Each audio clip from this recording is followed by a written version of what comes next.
We were all taught that spiritual awakening is about becoming pure, light-filled, moral, detached, and endlessly kind. We were conditioned to believe that the path to enlightenment is paved with perfection, that anything negative inside us must be eliminated. We were told to transcend our rage, suppress our desires, purify our thoughts, and dismantle our ego. But what if I told you that the real awakening, the one that actually cracks open your multidimensional self, doesn't begin when you become pure? It begins when you stop performing purity, when you stop pretending to be light, when you finally turn around and stare into the eyes of the thing you were most afraid of, your own shadow. That moment, that raw confrontation, is when the dark chosen one awakens. And it's the most sacred, terrifying, powerful moment of your soul's entire incarnation. You don't rise by deleting darkness. You rise when you integrate it. There was a time I thought I could bypass my shadow by meditating longer, fasting harder, praying more often, and avoiding every low vibration person or experience. I thought if I could just master enough light, I would escape the parts of myself that haunted me. But the more I chased light, the darker my internal world became. I couldn't outrun it. The rage, the shame, and the hunger, the need for power, the need to be seen. They weren't going away. They were growing louder, and not because I was failing spiritually, but because I was finally strong enough to hear them. And one day, during a silence retreat in the Himalayas, it broke. I was meditating for hours, fasting, chanting, doing all the right things. And then a voice inside me screamed, not whispered, screamed, "Stop pretending. You're not pure. You're powerful. And you're afraid of it." I shook. I fell to the floor. I cried until my body couldn't cry anymore. And when I opened my eyes, I wasn't the same. Something ancient had awakened. Something I had buried under years of spiritual performance. My shadow had finally been invited home. You see, we live in a world that fears power. That's why it teaches you to hide it, and to soften it, to only express it in ways that are socially acceptable. And spiritual circles are no different. In fact, they're often worse. You're told to be non-attached, loving to all beings, to avoid judgment, to never speak with conviction, to remove yourself from conflict, to be endlessly forgiving. But that's not awakening. That's spiritual sedation. Real awakening is messy. It's violent. It's raw. It pulls out the deepest wounds and forces you to bleed truth.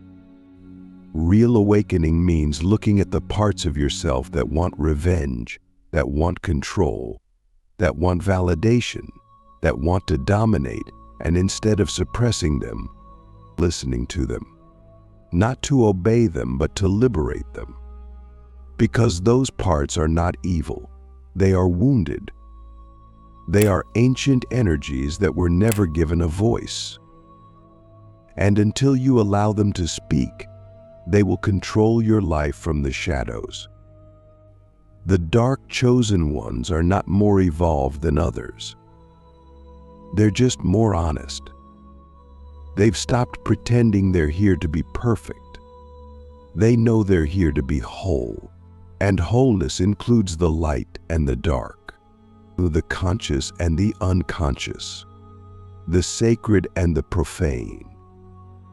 We didn't come here to erase ourselves, we came to remember everything we are. And that means walking into the underworld of our own psyche and reclaiming every part we were taught to fear.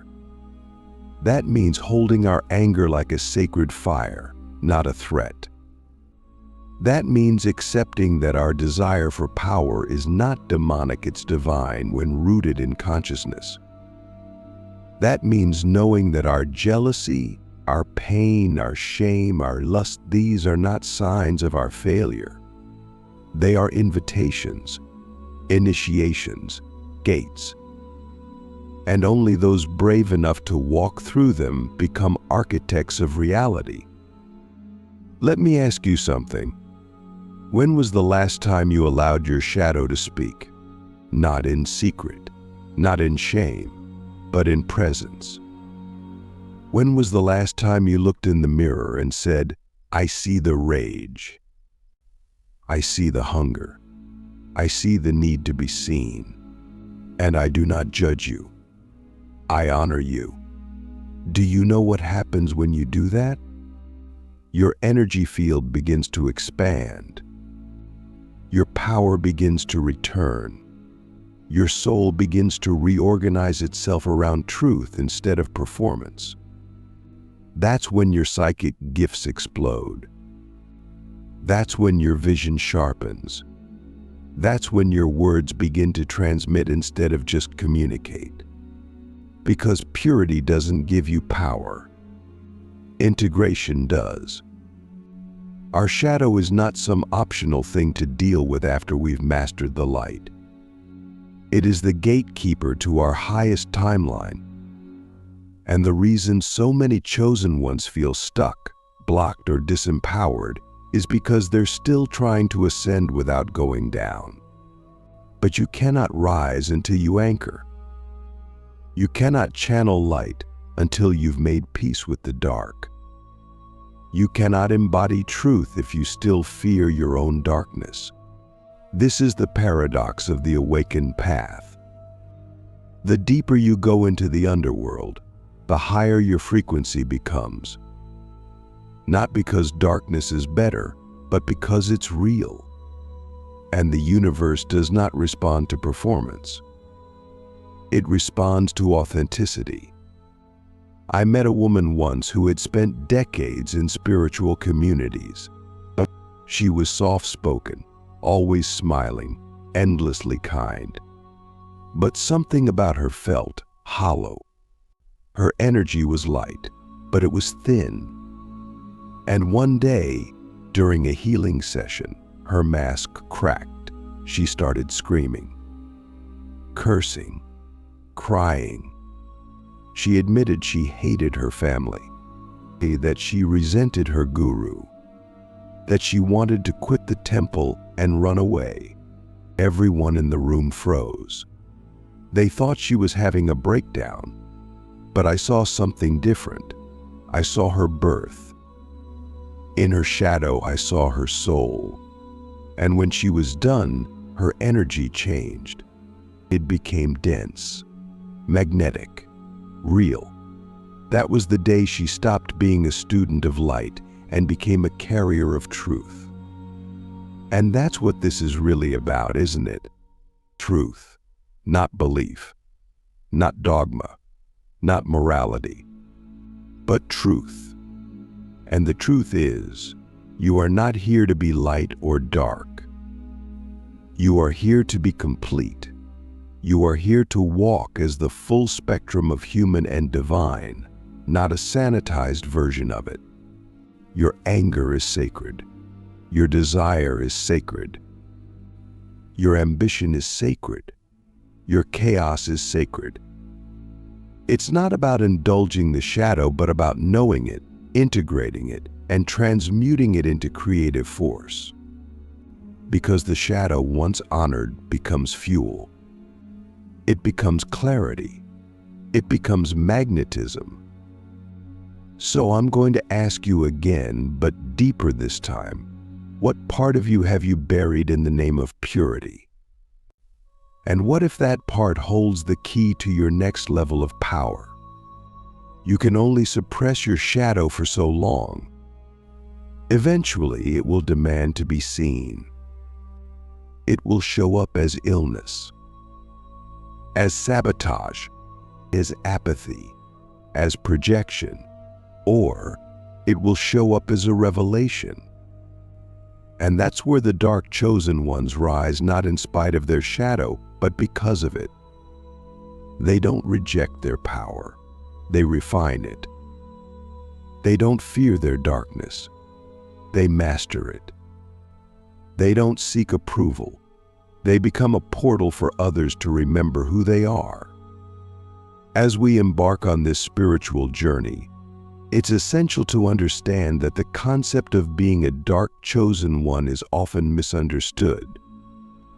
People think it's about being evil or malevolent, but in reality, it's about embracing your shadow energy and integrating it into your being.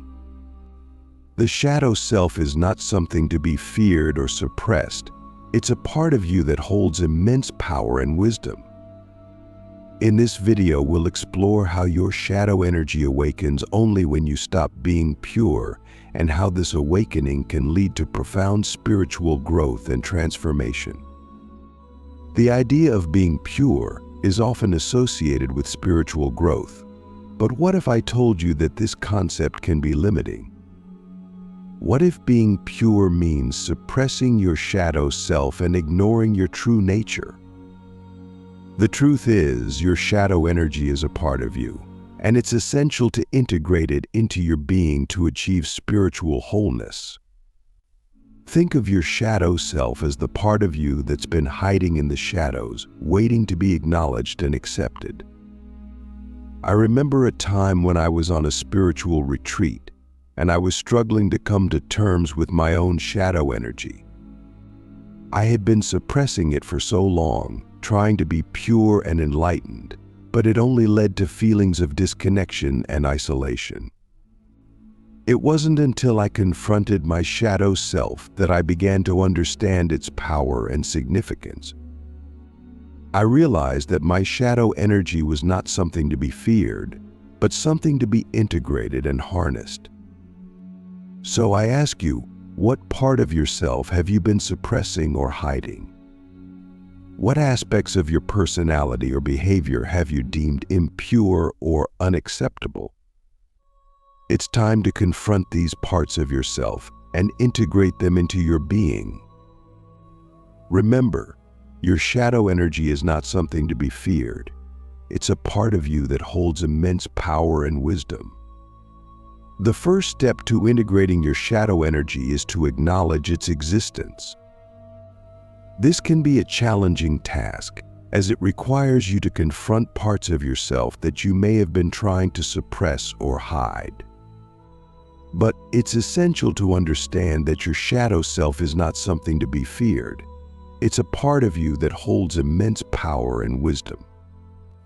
Think of your shadow energy as the part of you that's been guiding you towards your highest good, even if you've been ignoring it.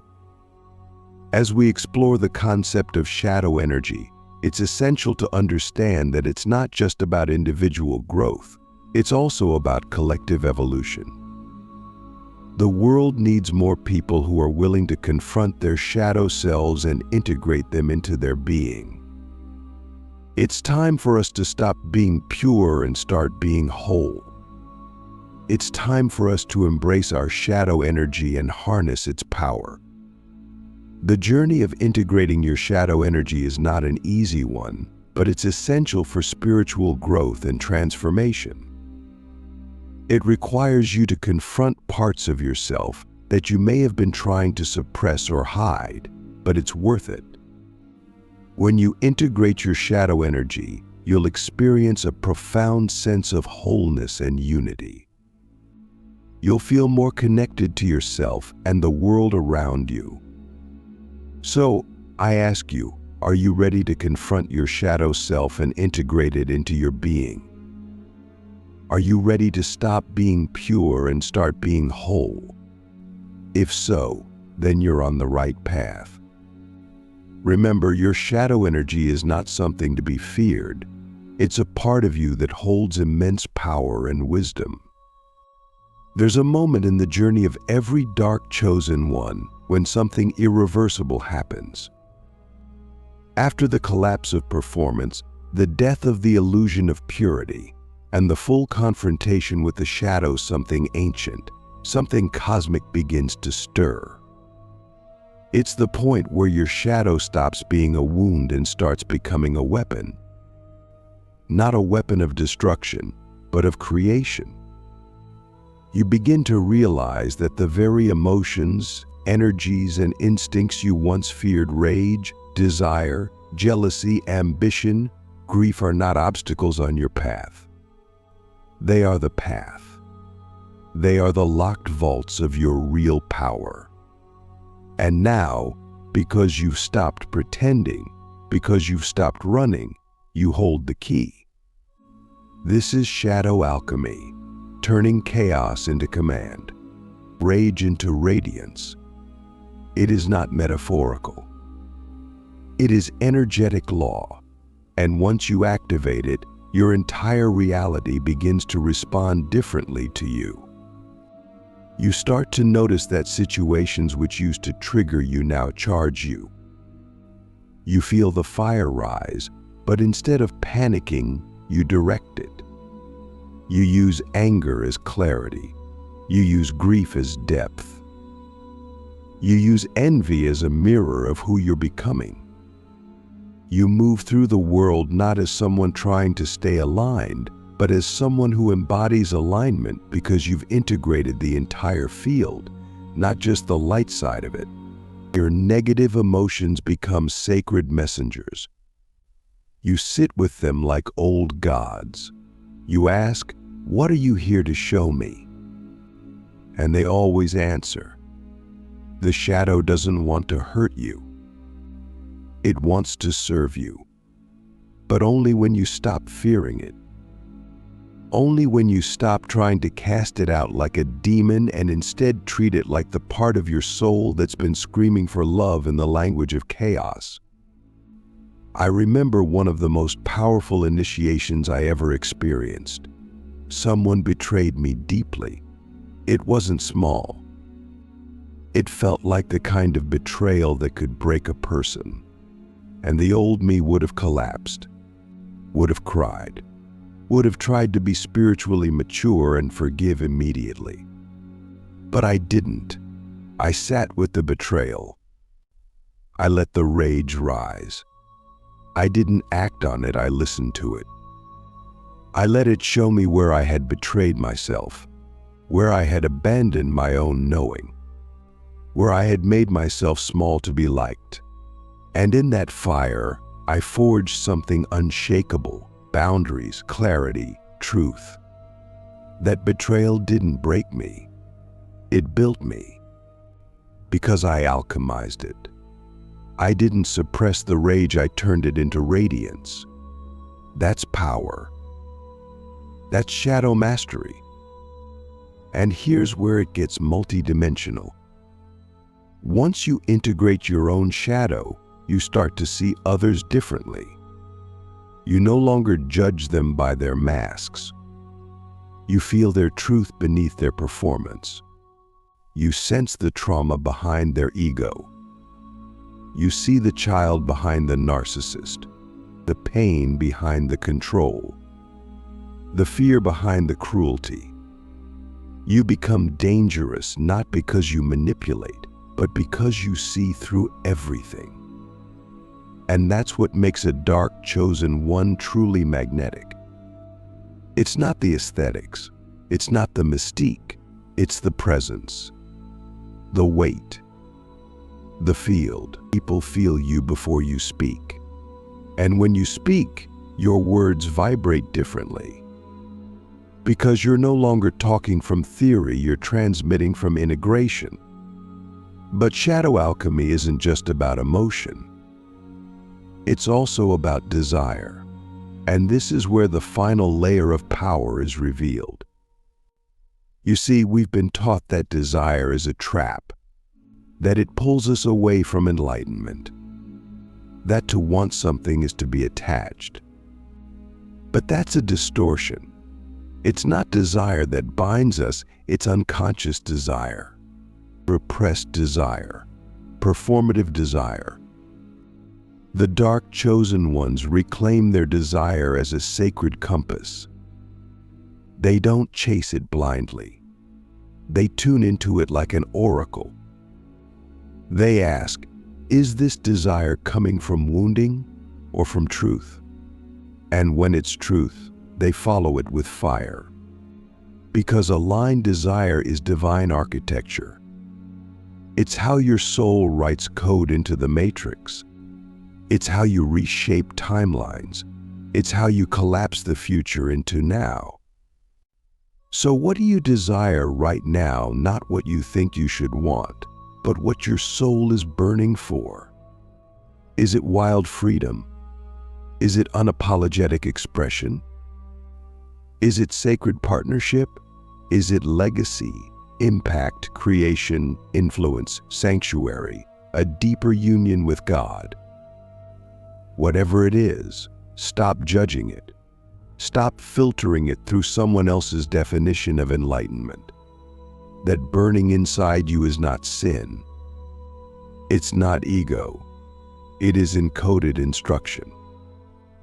And when you honor it, not indulge it blindly, but honor it, you begin to walk a path that no book could teach you. You begin to walk as a creator, a bridge, a storm, and a sanctuary. You become dangerously divine. So what happens next? Once you've integrated your shadow, once you've transmuted your pain, once you've reclaimed your desire, where do you go? You build, not just for yourself, but for the world. Because the dark chosen ones are not just initiates, they are architects. They're not here to live quietly in the woods, hiding their power behind incense and crystals. They're here to move tectonic plates and to birth new systems, to disrupt the false light, to build new temples not of stone, but of frequency. They're here to walk into boardrooms and shift the energy, to speak one sentence and activate 1,000 timelines in others, to hold a frequency that makes the old world tremble. And do you know what the final test is? It's not whether you can stay in the light. It's whether you can stay in your power when the world tries to make you forget it again. Because it will. The matrix will tempt you. It will offer you comfort. It will try to seduce you back into performance. But now you know too much. You've seen too much. You've felt too much. You can't go back. And you don't need to. Because now your shadow walks with you, not behind you, beside you, as an ally, as a guardian, as a source of unshakable power.